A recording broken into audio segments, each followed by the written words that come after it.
हमारा देश पौराणिक समय से ही ऋषियों महर्षियों की तपस्थली रहा है। हिंदू धर्म ग्रंथों में कई ऐसे ऋषियों महर्षियों का वर्णन मिलता है जिन्होंने अपने तपोबल से मानव जाति के कल्याण के लिए कई तरह के काम किए। तो वही कई ऐसे भी ऋषि हुए जिनकी शक्ति से देवराज इंद्र को भी डर सताने लगता था कि कहीं उनसे देवराज की पदवी उनसे कोई छीन ना ले। इसी कारण उन्हें जिस किसी भी ऋषि की तपस्या से भय लगने लगता, उनकी तपस्या भंग करने के उद्देश्य से वो स्वर्ग की अप्सरा को पृथ्वी लोक पर भेज देते। ऋषि अप्सरा के रूप और यौवन को देखकर मोहित हो जाते थे। तो चलिए दोस्तों, आज एक ऐसे ऋषि की कथा सुनते हैं जिन्होंने करीब 1000 वर्षों तक एक अप्सरा के साथ भोग विलास किया। कथा के अनुसार पौराणिक काल में महान ऋषि कंडू हुआ करते थे, जिनका आश्रम गोमती नदी के तट पर था। एक बार की बात है, ऋषि कंडू ने घोर तपस्या करना शुरू किया। वो तपस्या में इतने लीन हो गए कि उन्हें किसी भी चीज का आभास ही नहीं होता था। इस तरह ऋषि को तपस्या में लीन देखकर देवराज इंद्र हमेशा की तरह घबरा गए। उन्हें यह डर सताने लगा कि कहीं ऋषि कंडू उनका स्वर्ग का सिंहासन छीन ना ले।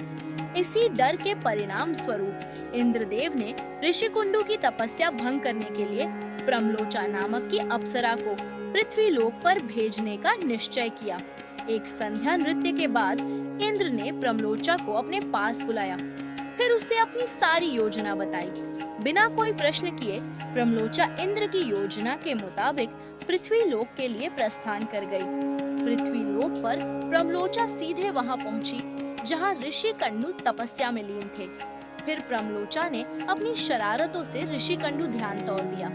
उसके बाद जैसे ही ऋषि की नजर प्रमलोचा पर पड़ी, तो वे उसके रूप और सौंदर्य को देखकर उस पर मोहित हो गए और उसे अपने साथ लेकर मंदरांचल पर्वत की गुफाओं में चले गए। उसके बाद ऋषि कंडू प्रमलोचा के सौंदर्य में इतना खो गए कि वो 100 से अधिक वर्षों तक उसके साथ भोग विलास करते रहे।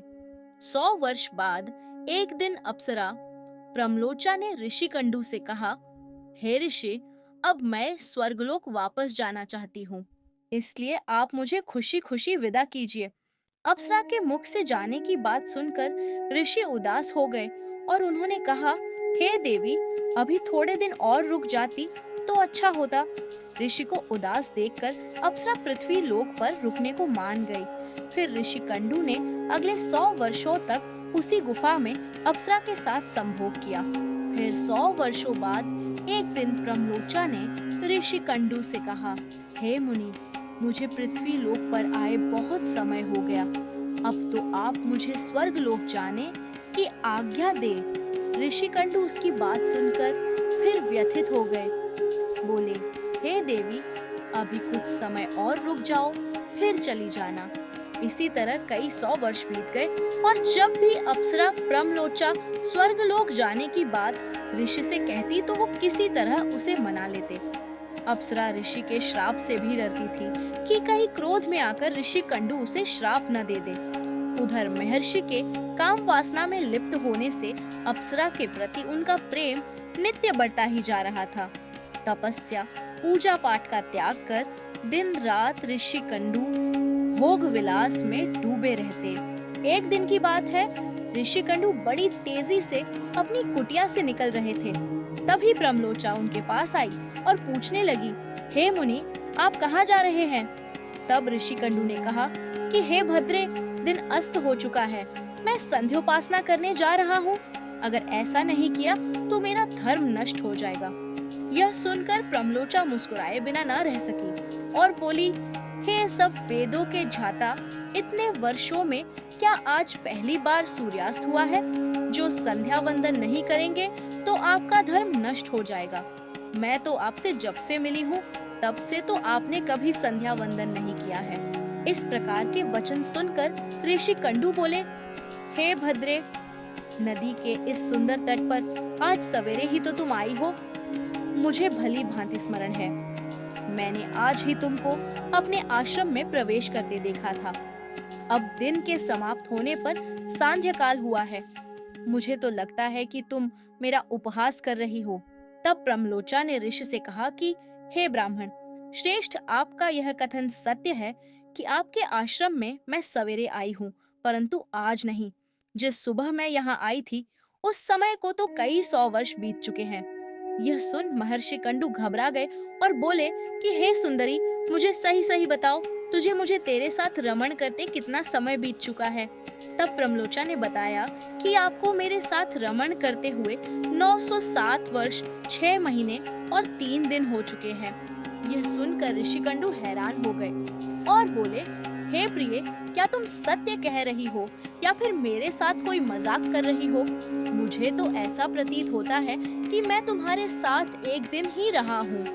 तब प्रमलोचा बोली कि हे ब्राह्मण, मैं आपसे झूठ कैसे बोले सकती हूँ, वो भी उस समय जब आप अपने धर्म मार्ग का अनुसरण करने के लिए तत्पर होकर मुझसे पूछ रहे हो। मैं यहाँ किसी के कहने से आई थी। ऋषि, आप क्रोधित ना हो, मैं आपको सारी घटना बताती हूँ। परंतु हे ऋषि, मेरा इसमें कोई दोष नहीं है, इसलिए मुझे क्षमा कर दीजिएगा।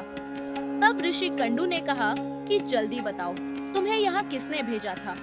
तब प्रमलोचा ने कहा कि आपकी तपस्या से देवराज इंद्र को डर लगने लगा था और उन्होंने ही आपकी तपस्या भंग करने के लिए मुझे यहाँ भेजा था। प्रमलोचा के मुख से ऐसे वाक्य सुनकर ऋषिकंडू व्याकुल हो गए और बोले कि धिक्कार है मुझ पर, मेरा धर्म नष्ट हो गया। एक स्त्री ने मेरी बुद्धि को भ्रष्ट कर दिया। इस स्त्री के संग से मेरा समस्त जीवन का तप नष्ट हो गया। इसलिए हे पापिन स्त्री, अब तू जहाँ चाहे जा सकती है, क्योंकि तुझे इंद्र ने जिस कार्य के लिए भेजा था वह कार्य संपन्न हो गया। तूने मेरा तप नष्ट कर दिया है। महर्षि को इस तरह क्रोधित देख प्रमलोचा भय से कांपने लगी, जिस वजह से उसका पूरा शरीर पसीने से भीग गया था। उस समय आर्ष ने जो गर्भ प्रमलोचा में स्थापित किया था, वह भी अप्सरा के रोम छिद्रों से निकलकर पसीने के रूप में उसके शरीर से बाहर आ गया। प्रमलोचा के पसीने से वायु ने उस गर्भ को इकट्ठा किया और वृक्षों ने उसे ग्रहण किया।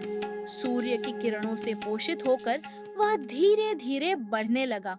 फिर समय पूरा होने पर उस वृक्षाग्र से मृषा नामक कन्या उत्पन्न हुई, जो ऋषिकंडू, सूर्यदेव तथा वायु की पुत्री कहलाई। Like, share and subscribe my channel for more videos.